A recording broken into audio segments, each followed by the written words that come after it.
Welcome back.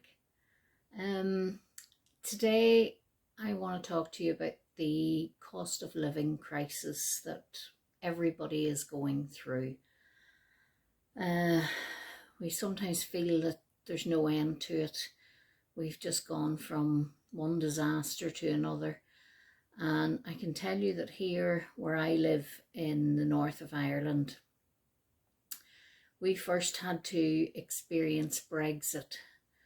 And what we discovered with Brexit was that many items that were available to us pre-Brexit suddenly became unavailable to us post-Brexit. It was either that they couldn't get them to us, or that prices had gone sky high. Couriers just weren't taking things anymore because prices had gone up for courier charges, etc. And it just was that we felt like the forgotten land of the UK, stuck between the UK and Ireland, and wondering, does anybody really worry about us or know what we're going through? That fight still rages on. They're still trying to decide more or less what to do with us. Northern Ireland is still part of the EU, whereas the mainland, England, Wales and Scotland are not, and that is because we're attached to Ireland. So it has left things very, very difficult for us, very difficult for hauliers, very difficult for growers, just all over. It has left things very, very difficult due to custom regulations, etc. But after Brexit, we then had COVID-19, so we had to deal with that. When Brexit was about to hit, I had a feeling that things were going to take a turn, that prices would go up and that there would be certain shortages. So I started to gather up a few bits and pieces that my family use, and to make a little stockpile in the pantry.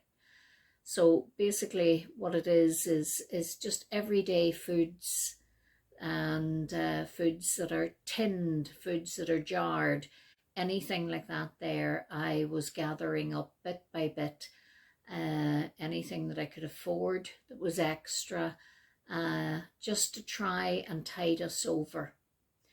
Little did we know then that COVID-19 was going to strike, and I can tell you I was extremely glad that I had this little stockpile of mine, because for the first month or two it meant that I didn't have to do a lot of shopping. So then when things, I'll not say calmed down, but when we became more adjusted to COVID and the rules and regulations, I was then able to replenish that stock, and I had saved money from not spending and using what stock I had here in the house. So it left me then that I had a little money set aside, and I was able to replenish that stock. We went through 2 years of that, and I just kept replenishing and getting a little bit more. And now we have the war with Russia and the Ukraine.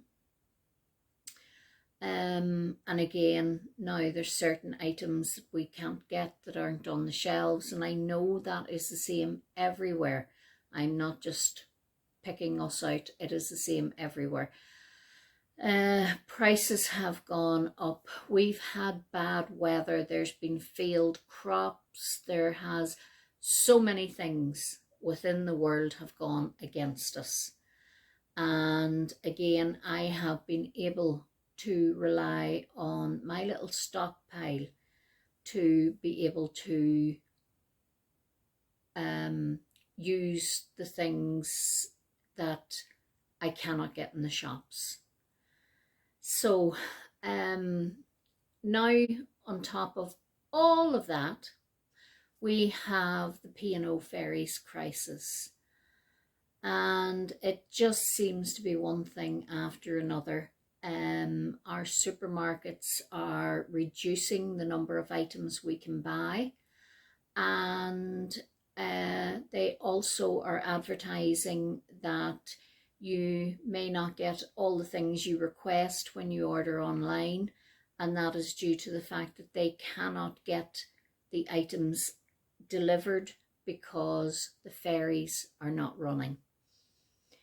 So again, we have this stalemate where Northern Ireland just seems to be stuck between two countries, and obviously Ireland are using a lot of their stock for themselves. We do have a few supermarkets here in Northern Ireland that get the bulk of their suppliers are from the south of Ireland and Northern Ireland, so they are able to supply bits and pieces. But again, it is just one of those things. Buy it if you can, when you can. Get yourself a nice little stockpile, and at least then when these things happen, you have got items on hand that you can use, and make sure that it's items that your family use, your family eat. There is no point on stocking items that will not be eaten. So, as I say, you have to think carefully about this. Now, I have a few little tips for you. Some of them you might find a little strange, but when I explain them, you'll realize why. So, first of all, I always say have 2 loaves of bread on hand at any one time. Okay? Now, one is a sandwich loaf and the other is a toasting loaf. And depending on how many there are in your family, if you are just a one single person, or if there's only 3 of you in the family and you don't eat a lot of bread, or if you have a large family, will depend on how much you keep out. As in, take part of the loaf and freeze it. Don't keep 2 full loaves out if you don't need 2 full loaves, or it's going to take you a little while to get through 2 full loaves. The reason we have these different loaves is because your sandwich loaf will normally be a branded name and will be more expensive. And the reason behind that is because it will be fresh, it will be tasty, and it is just ideal for your sandwiches. Nobody wants a stale sandwich. Now, these loaves, like for me, for instance, I will pay £1.19 for that loaf of bread. But we do, with school and work and different things, there is sandwiches made in the house and they have to be tasty. So then we have a toasting loaf. Now that toasting loaf is just your store brand bought loaf, and you will find that it's not as fluffy, it's maybe not as tasty, and just doesn't seem as fresh, but it is ideal for toasting or making toasted sandwiches, anything like that there, turning into stuffing, you name it, breadcrumbs. And it is in and around, the one that I buy, 39p per loaf. So realistically, I'm getting 3 of the cheaper loaves for the price of 1 of the more expensive loaves. But I will only use the cheaper loaf for the likes of toast, toasted sandwiches, and breadcrumbs. And then the more expensive loaf I use for sandwiches for my family. Now, another thing that I buy two different versions of is baked beans. My house, baked beans are a staple in my house. They seem to love them and love them more than vegetables. So what I do is there is one particular name brand of baked beans that we enjoy, and I buy those for when they are being used as a side dish, or maybe baked beans on toast, or with a fry, whatever it is. And then there is the cheaper store brand that I will buy, and there's a major difference in the price. Now, I buy the branded beans when they are on offer, and I will buy as many as I can afford. Now, that's not saying that I buy hundreds of tins. What I'm saying is I'll always buy extra, because like every brand, they come on offer every now and again. But I also buy the store branded beans because they are what I use to bulk out my meals. So if I am making the likes of a chili or the likes of a shepherd's pie, different things like that there, I will use the branded beans. And along with other vegetable, I will put those beans into whatever dish it is I am preparing. A lot of the times I drain the sauce or the bulk of the sauce off them, and I put it into the dish with whatever is in that particular dish, and the beans take on the flavour of that dish. Now, I hear you ask why I don't use just kidney beans or, other types of beans. And that is because my family won't eat them. I have to give them what they will eat.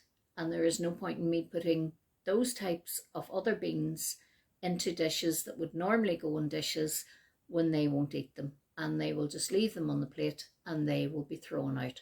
So I put in what suits my family, and that is the baked beans. So also you have to realize that it's often value for money to buy the medium-sized tin of whatever it is that you're buying. You get the small tins that usually do one person.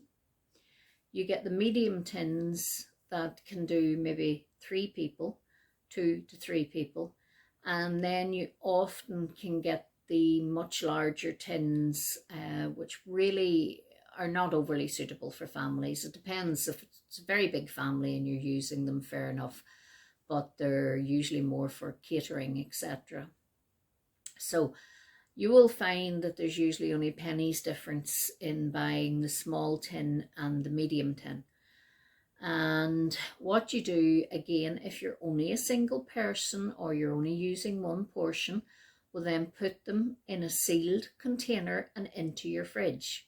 What is left, and then plan to use them within the week. I am sure there is something you can come up with that you can use within the week. That goes for anything. Sweet corn,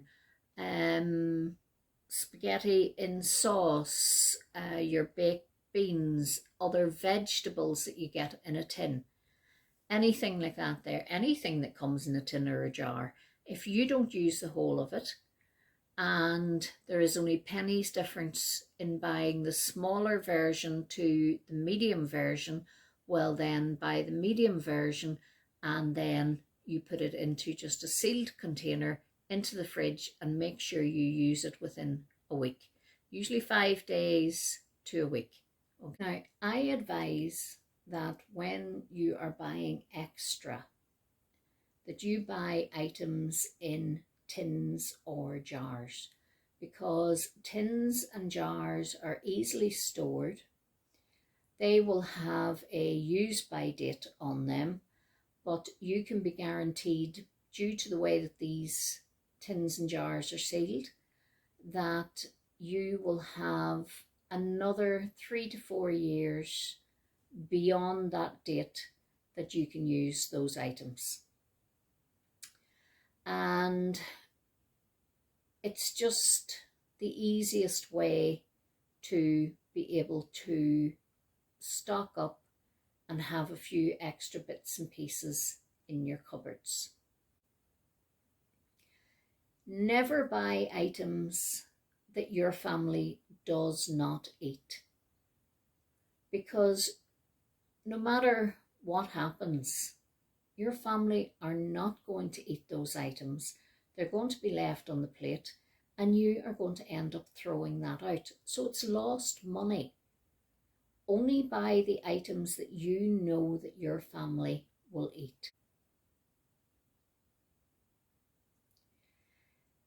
If there's an item on offer that you use, or an item that is cheaper on the shelves and you haven't maybe used that brand or item before, but you would like to try it, buy one of that item. Don't buy several because they're on offer. Just buy one, try the item, and if it's a success, you go back and you get more. Now, did you know that you can freeze milk, cheese, and butter? So again, if you ever come across it, that it's on offer, well then, if you want to buy it, and you can put it into your freezer. The butter is fine, it'll come back as just butter. The milk is fine, it'll come back just the same as milk whenever it has defrosted. Cheese often is a little more crumbly. Now, if you buy the bags of cheese that's already pre-grated, which is more expensive, you will find that it's fine. But if you buy a block of cheese, then you will find that it can be more crumbly when you go to cut into it. But you know what? If it's going to save you money, or if you're going to have it there just in case, it's fine to have. Another thing that I always buy is long life milk, because every now and again we all run out of milk, and it's always handy to have just a carton of long life milk sitting on your pantry shelf in the cool, so that you can go to it. You're not running out late at night to try and find a shop that's open to buy milk, but you will actually have that milk for the next day, for breakfast, or your cup of coffee or your cup of tea. You, as I said before, you can also freeze milk, and a great way to actually freeze milk is by using freezer ice ice cube bags. When the COVID-19 hit as well, and we weren't sure about shopping in bits and pieces, I actually got extra milk, and I poured the milk into the freezer, into the ice bags, and lay it flat in the freezer. And then I was able to actually go out every now and again and take it out. And you take it out, defrost it for an hour or two, and as I say, it'll just be like milk poured into a jug, and it's great then. You can just keep it in the fridge and no bother at all.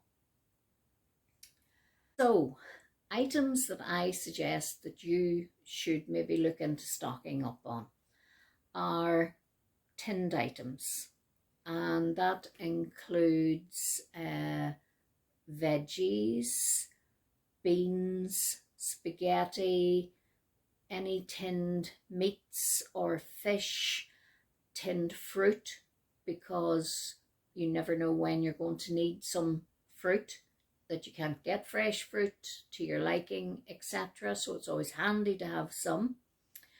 Then you have all your different jars of sauces, jams, spreads, anything like that there again that you use that's in a jar. You have your freeze-dried goods, which is tea bags and coffee and rice, pasta, noodles, herbs, spices, dried milks, anything like that there. And then another thing which I'm sure you're all aware of that went into short supply, and I believe that because the wheat growth hasn't been good this year, the wheat crop, you should maybe stock up on flour if flour is something that you use. Flour and sugar are always another great staple to have, and you can bake, you can make bread, you can make pies, anything like that there. It's amazing what you can use your flour for. So these are just some of the items that I would suggest that you maybe add to your little stockpile pantry. I'm not asking you to go out and clear shelves or get in a panic, anything like that there. All as I am saying is to actually have a few extra bits and pieces that should sickness hit your household and you can't get out, should unemployment hit your household and there's less money, or should again we have a pandemic, or maybe there's just not the bits and pieces that we normally buy on the shelves in the supermarkets, then this is where your little stockpile comes into play. Now, another thing that you obviously probably have noticed is that when you go shopping in the supermarkets, they can have 4 or so different price bands of items that you can buy. Now, within those items, you have obviously your branded goods, which will always be the top price on the shelves. They will be the items that you pay the most money for. Then after that, you have probably their competition, which is the next step down, that just mightn't be of top quality, taste or texture, or effectiveness if it's, you know, something you use around the house. Then you will have your store brands, and this is the selection of items that they have brought out that's in a blander packaging but can be every bit as good as the top quality item. And then you will find that stores have an even cheaper range, and that range is usually in extremely plain packaging. Okay, there's nothing stands out about it. You will find it on the bottom shelf, on the aisle when you're shopping. So it's not there to catch your eye. It's not at eye level, and it's something that we ignore a lot. Now, I have experimented over the years, and I have found that quite a few of those very, very cheap brands are just as good as the top brand that you would buy in the store, but at a fraction of the cost. And now I'm going to show you just an example of something that I looked up, got the different prices of, and you'll see for yourself the difference in top price, next price, store's own, and then store's cheap. And the cheap can be just as good.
Now, that was just one example of an item that you could keep in your pantry and will always have there for emergencies. Again, I say to you, buy one, try it. If it's good enough, use it. If not, then you discard it. It's not suitable for your family. Those are 4 very different prices, and it's kind of a shock to see that you can buy the cheaper brand that to me was just as good, and you are getting 6.5 equivalent cans for the price of 1 can of the top branded item. So there's loads more like this here. For instance, pasta. I buy the lower priced Smart Price because it's Asda that I buy. So I buy the Smart Price pasta and spaghetti, and they are 29p instead of paying £1.29 for the top price brand. The same goes for rice, and there's noodles, there's tinned vegetables, there's tinned fruit, there's lots of things. And to be perfectly honest, to me, it is just the packaging that is different. Now, I will say there are a few things I would not buy. I wouldn't touch them. But herbs and spices and a lot of dried goods and things like that are equally as good in the cheaper range as they are in the more expensive range.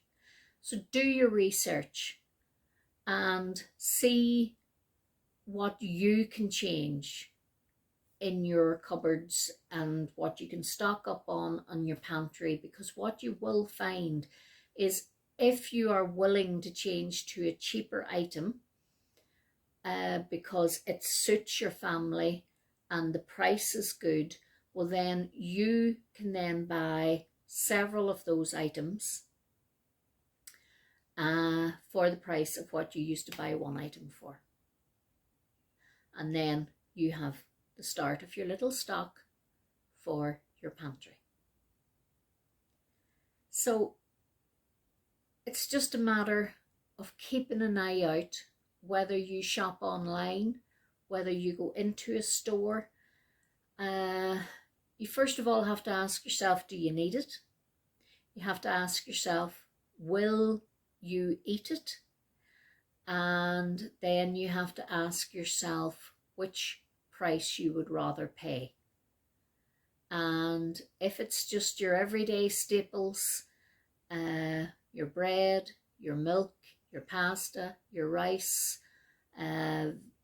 vegetables, sauces, anything like that there, if you can buy the lower priced item, then you can buy more of it.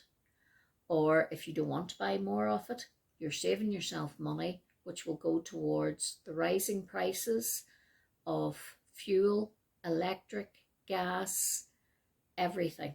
Everything is just going crazy at the moment, and we are all panicking. We are all worried, and I just hope that this will take a little bit of the worry away, and that you will have a little bit of extra money by considering what it is that you're buying and buying something when it is cheaper. I also grow a lot of vegetables, so you can see that in other videos, and maybe something that you might consider starting as well. So easy to do, can be quite fun, and something that all the family can get into. I hope this has been a little bit of help to you. If I only help one person, at least I'll be pleased that I have helped one person. And I want you to keep smiling, and remember that that smile will make the person you're smiling at happy, and it'll make you happy. Bye for now.